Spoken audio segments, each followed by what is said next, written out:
Fazer um teste de som. Está funcionando a transmissão pelo Facebook com som?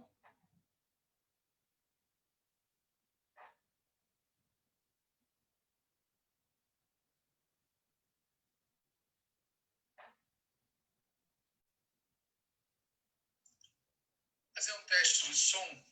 Está funcionando a transmissão pelo Facebook com som? Tem um delay, mas funciona.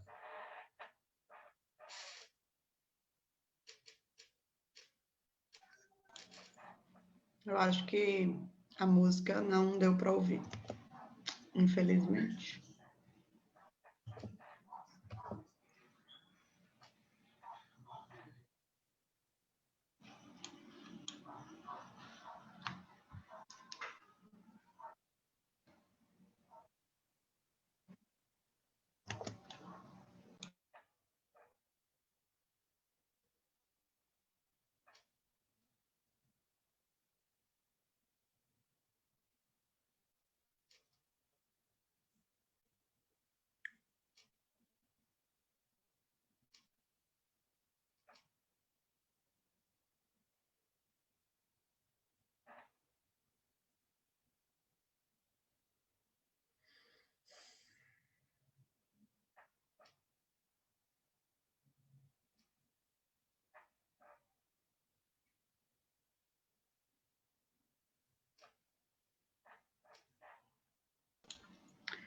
Bom, vamos lá, gente. Vamos começar. Boa noite a todos e todas. Esse é mais um programa Antivírus. Para quem ainda não sabe, é o programa semanal sobre conjuntura da tendência petista Articulação de Esquerda, que é feito por mim e por Walter, de forma regular, toda quinta-feira, às 19 horas, como horário fixo. Em algumas vezes a gente precisou fazer um pouco mais cedo, mas o horário fixo é esse das 19 horas. E às vezes a gente também traz alguns convidados, a depender do tema, para falar aqui no Antivírus. Hoje a gente vai falar sobre o assunto Guerra das Vacinas e a luta pelo impeachment, certo? Walter, você começa. Ok, boa noite, Natália, boa noite a todos e todas que estão acompanhando. Eu quero avisar que aqui a internet está muito ruim onde eu estou e, portanto, pode ter algum tipo de interrupção. Bom, queria começar falando do que eu acho que é o mais relevante nesse momento, que é a piora das condições de vida do povo e, junto com isso, o acirramento dos conflitos políticos, inclusive entre as diferentes facções da classe dominante. E isso aponta para uns dias, para umas semanas, para uns meses de crise profunda. É um cenário de desfecho incerto, e o desfecho vai depender de qual força política e social vai conseguir hegemonizar a interpretação dos acontecimentos, a propositura de alternativas e a imposição de um determinado caminho para o país. Portanto, é um cenário de desfecho incerto que demanda iniciativas imediatas por parte do campo popular, em torno de todos os temas em jogo, com destaque para os seguintes. Primeiro, a pandemia, a vacinação, o Sistema Único de Saúde. Segundo, o emprego, os salários, a geração de renda, a proteção social, o auxílio emergencial.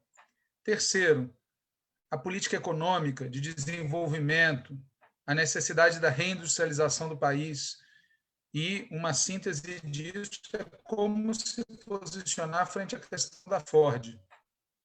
Quarto, as Forças Armadas, as polícias, a política de segurança, as ameaças que Bolsonaro recorrentemente faz.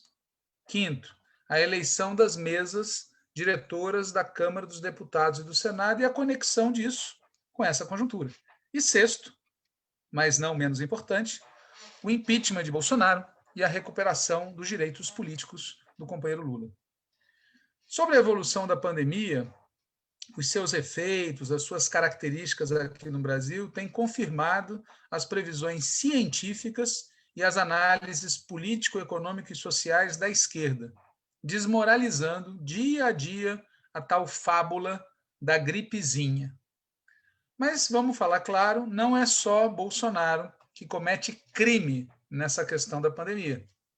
Notem a postura das Forças Armadas, do Exército em particular, fazendo pressão pública sobre uma revista editada pelo oligopólio da comunicação, porque nessa revista havia um artigo que acusava os militares hoje de estarem fazendo o que fizeram no passado, matar brasileiros.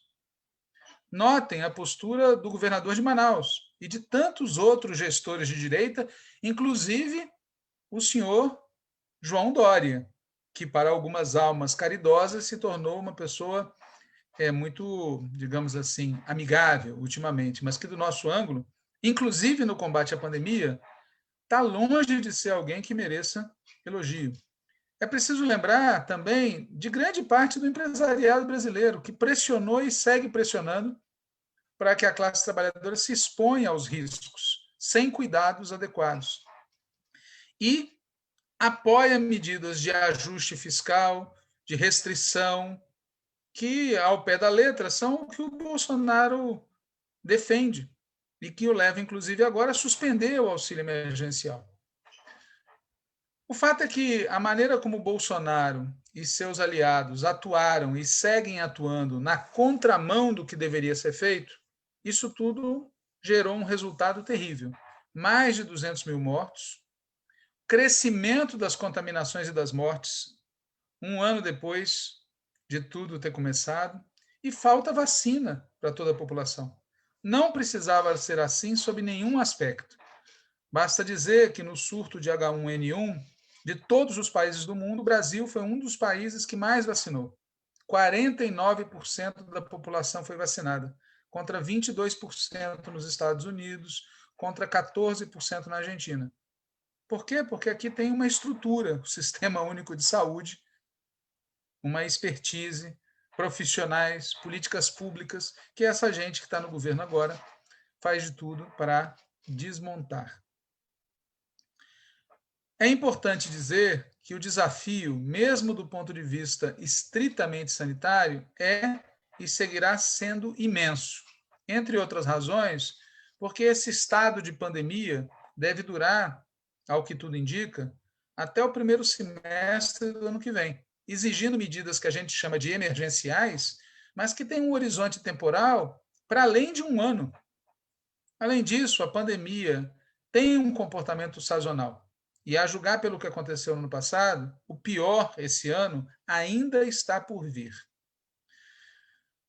Um outro elemento é que tudo indica que a contaminação por Covid-19 não garante imunidade eterna. Tem vários casos comprovados de reinfecção. E tem as variantes, as cepas do vírus, com maior capacidade de replicação, e tem o quadro de sequelas naqueles que foram contaminados e sobreviveram, e tem um impacto sobre o sistema de saúde em geral, que está concentrado em combater Covid-19 e, obviamente, não consegue cumprir as suas demais tarefas.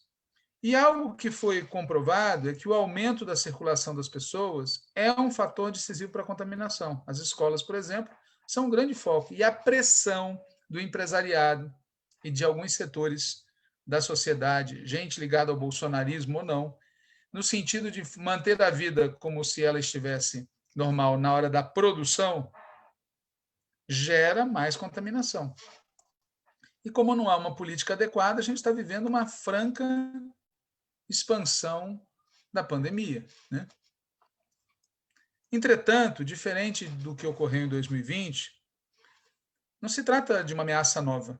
E, ademais, as equipes de saúde aprenderam a enfrentar melhor o desafio. Isso veio sendo acompanhado de uma certa naturalização da tragédia. Inclusive, a notícia de que já tem vacina serve para muita gente como se, bom, o problema está sendo resolvido, está perto de resolver. E, por isso, até há pouco tempo, a sensação média das pessoas parecia ser menos assustada do que no ano passado. Entretanto, os acontecimentos trágicos de Manaus, e não só de Manaus, de outras cidades da região norte, e acontecimentos que podem se repetir em outros locais do país, parecem ter conseguido mudar em boa medida, a percepção social a respeito, com implicações políticas importantes. Né? Rompeu aquela naturalização, as pessoas voltaram a ter o sentimento da tragédia, né? Sufocamento, a morte por sufocamento devido à falta de oxigênio que lá não estava por falta de planejamento. Né? É difícil esconder as responsabilidades do que está acontecendo, assim como é difícil esconder que na hora do vamos ver, quem ofereceu a mão amiga foi a Venezuela. Nesse ambiente, o que a gente tem destacado? A necessidade de lutar. Lutar por vacina para todos e todas, lutar para garantir os recursos do SUS. Vamos lembrar, a proposta de orçamento 2021, enviada pelo Cavernícola ao Congresso, prevê retirar 35 bilhões da saúde. Nós temos que lutar para garantir a proteção dos trabalhadores da saúde, que estão na linha de frente, dos trabalhadores emergenciais, dos serviços emergenciais que não podem parar de jeito nenhum, e dos trabalhadores em geral, que estão sendo obrigados a continuar a se expor cotidianamente aos meios de transporte, ao local de produção sem medidas adequadas, e das populações mais vulneráveis. Nós temos que vincular tudo isso a medidas emergenciais de defesa da economia popular, o auxílio emergencial é fundamental, e vincular isso com a luta pelo fim do governo Bolsonaro, pelo impeachment do Bolsonaro e pela recuperação imediata também dos direitos políticos do companheiro Lula. Aqui um parênteses. O senador Jacques Wagner, ele disse que prefere que o Cavernícola trabalhe direito, vai lidar com muito cuidado com o tema do impeachment. Está errado o senador Jacques Wagner.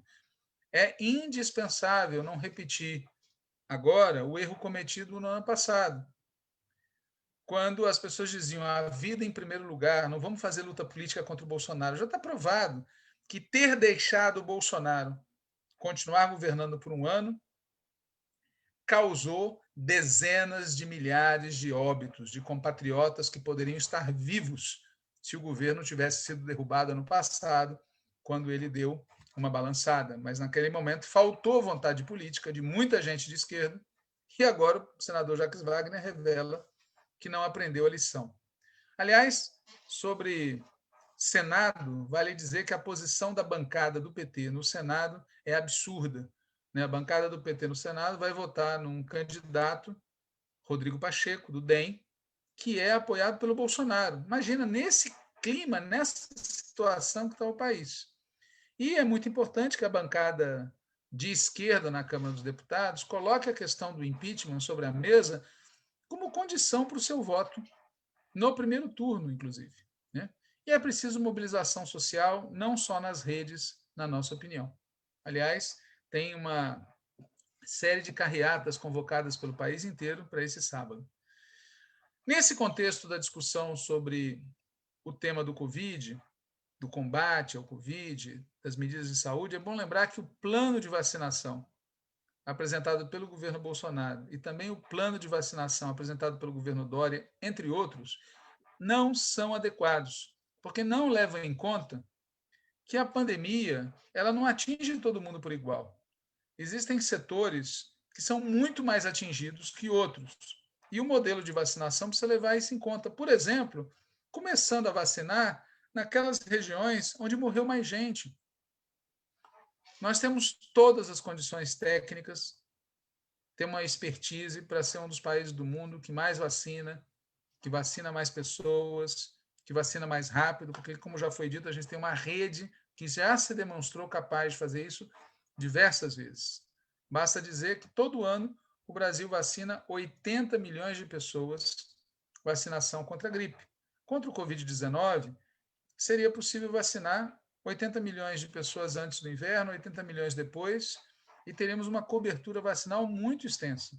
Eu digo seria possível porque cada dia que passa vai ficando claro que nós não vamos ter vacina para todo mundo tão cedo. Se é que vamos ter, se a gente não conseguir tirar esse cavernícola que nos preside. E é bom dizer, o Bolsonaro não quer vacinar, primeiro porque ele é negacionista, anti-vacina. Segundo, porque a vacinação de uma população de 210 milhões de pessoas é um ato de compartilhamento com os governos municipais e estaduais, inclusive com aqueles administrados por inimigos políticos do presidente. Ele não quer fazer isso. E, em terceiro lugar, como disse o ex-ministro Padilha, o Bolsonaro sabe que povo vacinado vai significar povo na rua, lutando. E isso também está entrando no cálculo político. A postura de Bolsonaro, de conjunto, é mais um crime de responsabilidade praticado por um governo que precisa ser afastado o mais rápido possível. A situação da vacina, né? Lembrando que hoje a gente tem 1/10, se tanto, das vacinas necessárias para toda a população, associada ao conjunto da obra e catalisada pelos acontecimentos de Manaus, reativaram os panelaços contra o Bolsonaro. Reativaram, inclusive, a defesa do impeachment por parte de formadores de opinião e empresas de comunicação que há 2 anos apoiaram o Bolsonaro na eleição e que, ao longo desses 2 anos, várias vezes passaram o pano, pediram tolerância. Entretanto, a volta dos panelaços contra Bolsonaro, ainda muito concentrada nos setores médios, pode vir, e a gente quer que seja apenas um aperitivo perto do que virá e do que precisa vir, que é a manifestação do povão. Nesse sentido, as carreatas que estão sendo convocadas para agora, elas têm que ser um elemento para estimular o povo a se manifestar. O povo que é vítima da pandemia e é vítima do pandemônio criado na vida pelo desemprego, pela inflação, pelo fechamento de empresas e por tudo mais. Não se trata, é bom dizer, de achar que o povo vai se mobilizar apenas por conta do agravamento das condições materiais de vida. Se trata também do desespero, da desesperança, do horror expresso na morte por sufocamento ocorrida em Manaus, uma situação que, como eu já disse, tende a se espalhar por todo o país. E a gente tem que ter claro que a deterioração dos índices econômicos, o crescimento do desemprego, o fim do auxílio emergencial empurram uma parte significativa da nossa população para uma situação catastrófica e sem perspectiva de melhoria. Por falar nisso, por falar em perspectivas, a Ford anunciou a sua saída do Brasil, afirmando explicitamente que não via perspectivas de retomada do crescimento antes de 2023. Os impactos da saída da Ford, claro, vão ser diferenciados no país como um todo, na Bahia, São Paulo e Ceará, onde teve fechamento de fábricas, né? No caso da Bahia, né, vai ser fechada a fábrica de Camaçari e o impacto calculado pelo Sérgio Gabrielli, que foi presidente da Petrobras, é de que pode-se perder 2% do PIB estadual, né? Ainda que vá ser mantido em funcionamento um centro de desenvolvimento tecnológico com cerca de 700 engenheiros lá. No Ceará também vai ter um impacto grande, maior do que em São Paulo, pelo tamanho relativo das economias. E vai ter um impacto sobre a cadeia de fornecedores, sobre os revendedores, então vai ser um impacto pesado, né? Tem diferentes opiniões na esquerda sobre o que fazer diante disso, incluindo gente que defende que a gente convide montadores de outros países para vir para cá, gente que defende criar um parque de autopeças e outras utilizações para as plantas industriais que vão ser abandonadas. E tem gente que tem dito que é preciso nacionalizar a empresa, que recebeu nos últimos anos mais de 20 bilhões de reais em subsídios públicos. E, portanto, é econômica a nacionalização, que pode ser feita pelo governo ou pelo Congresso. Uma nacionalização seria uma medida efetiva para evitar os prejuízos da saída da empresa, seria uma medida compensatória pelos mais de 20 bilhões de reais de subsídios, seria uma medida preventiva para evitar que nós viremos importadores desses carros que não vão ser mais fabricados aqui, seria uma medida importante que quebraria o oligopólio privado estrangeiro na produção de carros, passaria a ter uma empresa nacional e controlada pelo setor público, e seria um recado sobre qual papel o Estado tem que assumir num momento de crise como essas. Aliás, nós vimos países na Europa e vimos nos Estados Unidos esse tipo de postura, do Estado assumindo empresas grandes demais para quebrar e, em alguns casos, nosso caso aqui, empresas que causam dano grande demais se vão-se embora, né? A saída da Ford é uma de muitas notícias negativas no terreno da economia. Tem uma queda na atividade industrial, tem a queda nas receitas do comércio, essa queda vai se agravar ainda mais devido ao fim do auxílio emergencial e devido ao crescimento do desemprego. Somando os desempregados que o IBGE diz que existem, mas aqueles que ele não computa, porque já não procuram mais emprego, mas gostariam de estar trabalhando, nós estamos falando, tá certo? De um volume muito grande de pessoas, de 38 milhões de pessoas, na maioria dos quais mulheres, negros e negras e jovens. Né? O desemprego é 2 vezes maior entre os jovens. Claro que o crescimento das dificuldades e a falta de perspectivas não necessariamente vão levar ao fortalecimento do campo democrático e popular. Para que isso ocorra, é preciso iniciativa por parte da esquerda. É preciso um conjunto de medidas que envolvam a intelectualidade democrática, os partidos de esquerda, os movimentos sociais, parlamentares, governos de esquerda e progressistas, e é preciso muito protagonismo da parte do companheiro Lula. Né? Vocês devem ter visto aí as notícias. O companheiro Lula estava em Cuba, teve Covid, já regressou, e nós contamos com ele, porque é importante conversar com o povão. Né? É muito importante conversar com o povão para enfrentar essa situação. E nossos parlamentares e governantes têm que demarcar a diferença, inclusive nos planos de vacinação, na defesa dos empregos, na disputa política geral. Né? Claro que tem um imenso esforço para invisibilizar o PT, e claro também, a gente tem que recordar isso sempre, que o Bolsonaro não é nosso único inimigo.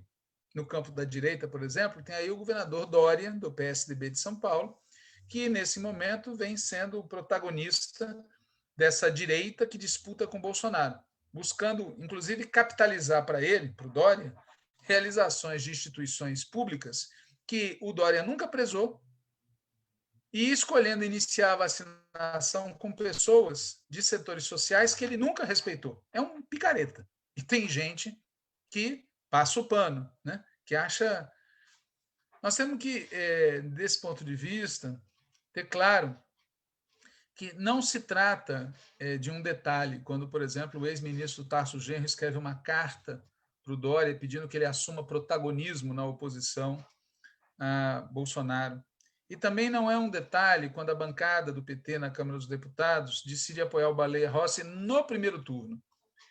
Na nossa opinião, isso é um movimento que vai desaguar na entrega nossa para a direita do bastão de quem lidera a oposição contra o governo Bolsonaro. Né? Nós vamos estar entregando a hegemonia para esse setor da direita.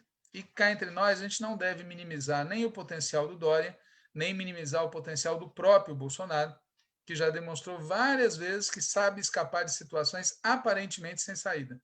E nesse sentido, é preciso muita atenção para a proposta de autonomia das polícias militares e civis dos estados em relação aos governadores, o que levaria a uma maior subordinação dessas polícias às Forças Armadas, reformaria a hierarquia militar e o sistema que vem sendo construído desde a ditadura.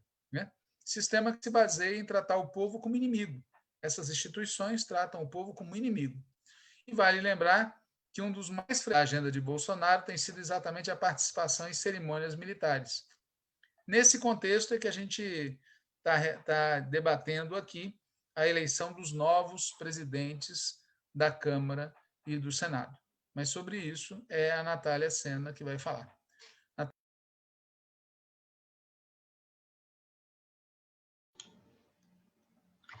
Ok, gente, eu vou fazer um comentário breve sobre essa questão de Dória, do impeachment e também das mesas da Câmara e do Senado que estão na pauta política até pelo menos o início de fevereiro, né?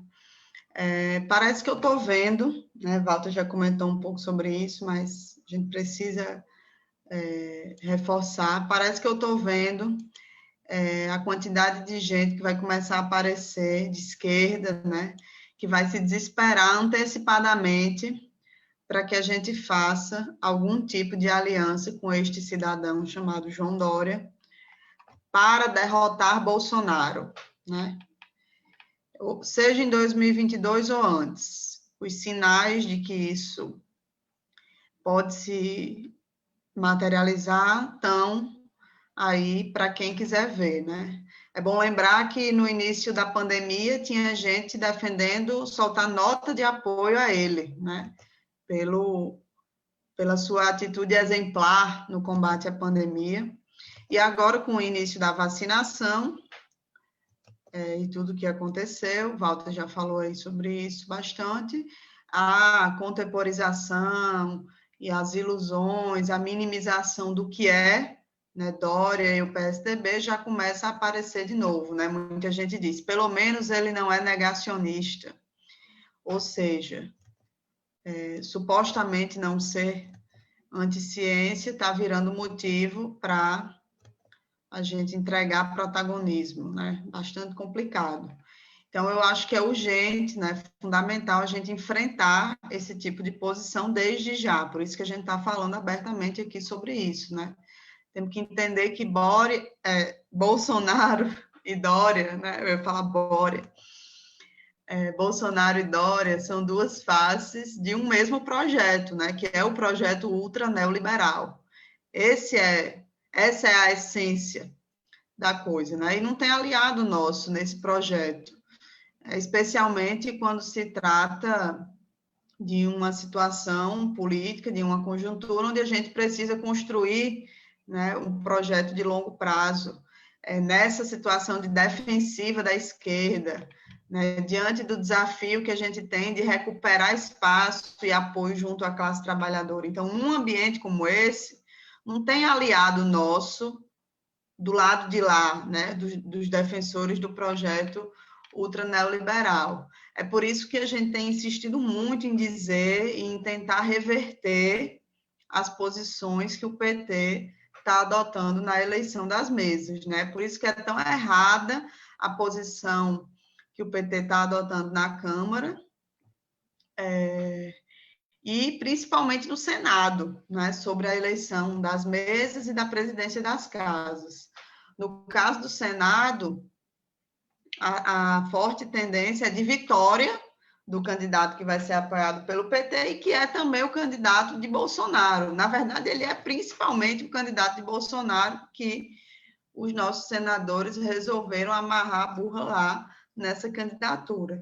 No caso da Câmara dos Deputados, né, a gente já falou sobre isso aqui, tem a disputa entre Baleia Rossi e Arthur Lira. Tudo indica que a disputa vai ao segundo turno. Claro que sempre pode ter surpresas, mas como existem outras candidaturas, uma candidatura do PSOL, tem outras candidaturas dissidentes dos próprios partidos, a de Baleia e de Arthur Lira. Então, tudo indica que vai ao segundo turno. E Bolsonaro, né, já não pode se enganar, está trabalhando para vencer a eleição, tanto na Câmara quanto no Senado, né, como uma espécie de seguro, né, para barrar a tramitação do impeachment. Então, é isso que está acontecendo, a eleição, tanto na Câmara quanto no Senado, vai acontecer no dia 1º de fevereiro, e a gente sabe, gente, que, pelo menos no caso da Câmara, né, a gente sabe, obviamente, que essa posição tem apoio, né, em parcelas importantes da militância de esquerda, entre pessoas do PT. Agora, na minha opinião, queria reforçar isso aqui, é uma posição, né, essa posição do apoio à Baleia Rossi, que fragiliza, enfraquece o PT na disputa que a gente precisa fazer de médio e longo prazo, né? Fragiliza o nosso acúmulo de forças junto aos setores populares, e isso precisa ser fortalecido para que a correlação de forças seja alterada, né? A gente está fazendo um movimento que é um contrassenso, se o objetivo é alterar a correlação de forças em nosso favor e manter o protagonismo do PT e da esquerda, né? Além disso, né, antes das eleições das mesas, no caso agora, né, já está em curso uma pressão para que o Congresso saia do recesso, né? Enfim, a crise no país é imensa, Walter já falou sobre isso aí em detalhes, e tanto a Câmara quanto o Senado seguem no mais tranquilo recesso, né, de portas fechadas, sem votar nada, sem tomar nenhuma medida quanto à questão das vacinas, quanto à situação de caos em Manaus. Então, está tendo uma pressão, está em curso uma pressão, que, enfim, obviamente já está chegando quase o dia de o recesso acabar, mas ainda segue para que o Congresso seja convocado de forma extraordinária, né? Seja para discutir essas medidas de enfrentamento à pandemia, mas também, né, isso é o pedido que o PT está fazendo, colocar na pauta dessa convocação extraordinária a abertura do pedido de impeachment, né, de Bolsonaro. A preços de hoje, no placar do impeachment, está apontando que algo em torno de 150 parlamentares estão a favor do impeachment, né? Então, esse número precisa crescer e isso só vai acontecer com máxima pressão. Então, nesse contexto, eu acho que está se iludindo muito, né? Infelizmente, quem acha que a gente vai chegar em 2022 fazendo o que a gente está fazendo agora, né? Vamos chegar em 2022 prontos para ganhar o segundo turno. Mesmo que no meio do caminho a gente rebaixe o programa, se alie com golpistas e neoliberais na eleição do parlamento, né? Tendo passado pela derrota eleitoral de 2020, não foi tirada todas as consequências do que aconteceu ali, né? No meio de uma pandemia, que todos os indícios estão dizendo que a coisa vai continuar, pelo menos até o primeiro semestre de 2022, né? O estado de pandemia, enfim.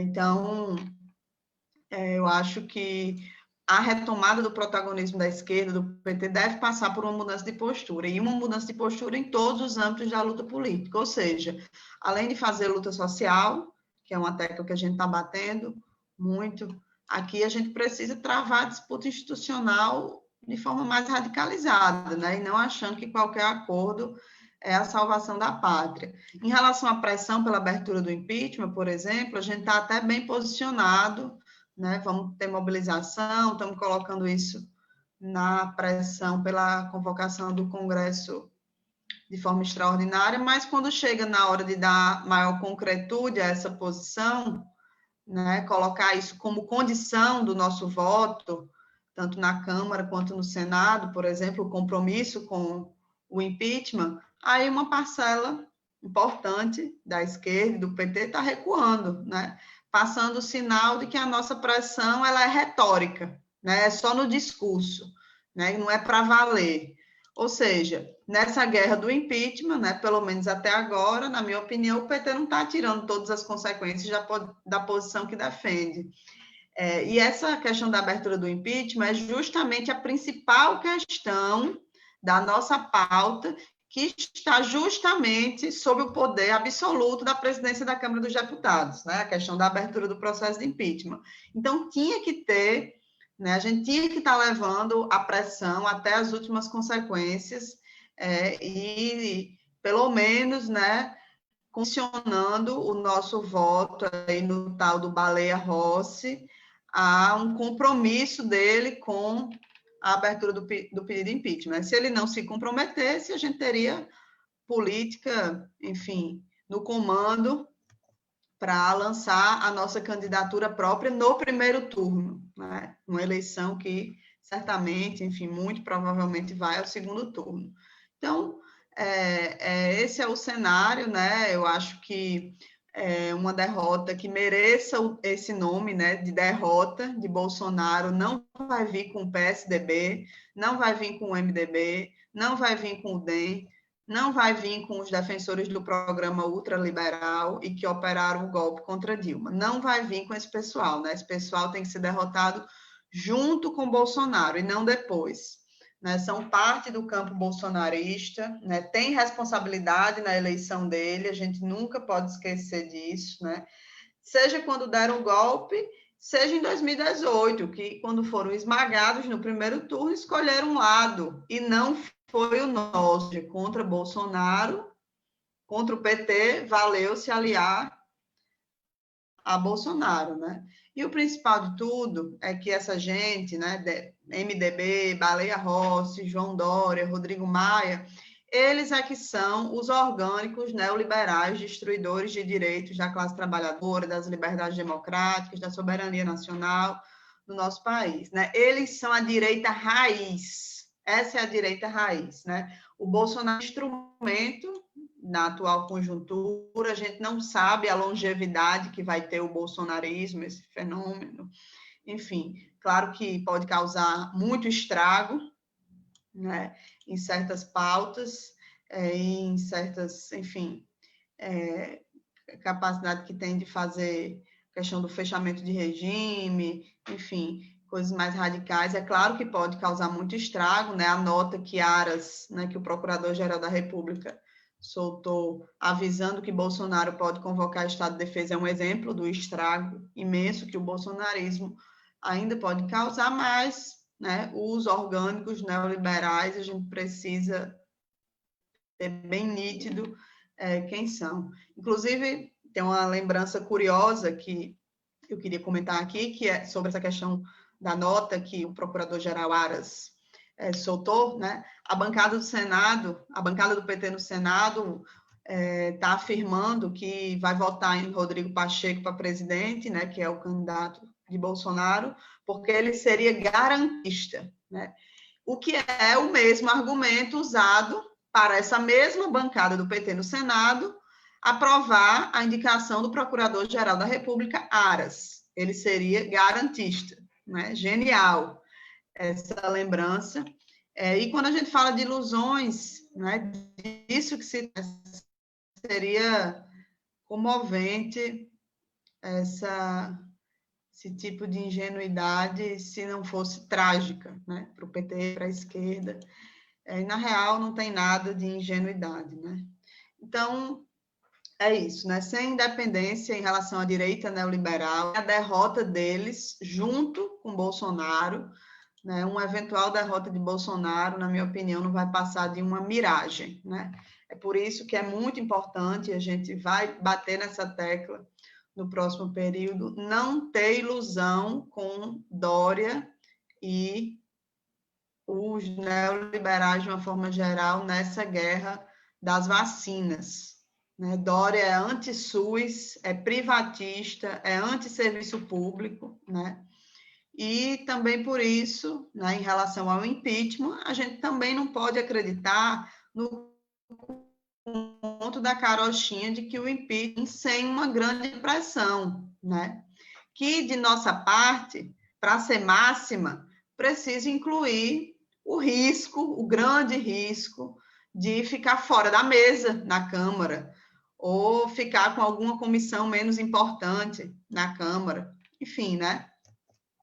Francamente, a gente já correu riscos maiores na militância de esquerda. Então, enfim, por falar, né, com isso eu encerro, eu quero lembrar que um dos desafios que está posto diante do PT e da esquerda como um todo é a disponibilidade para a retomada da vida presencial, né? A gente precisa debater isso, obviamente, com todos os cuidados que forem necessários, preservando quem for grupo de risco, com distanciamento, com máscaras, higienização, tudo que for possível, mas o PT precisa sair da toca, né? A gente precisa estar mais conectado com a classe trabalhadora, as direções precisam estar mais próximo da base, né? A gente sabe que os problemas de trabalho de base, de conexão com a classe trabalhadora antecedem a pandemia, né? E, obviamente, não serão resolvidos exclusivamente com a retomada das atividades presenciais.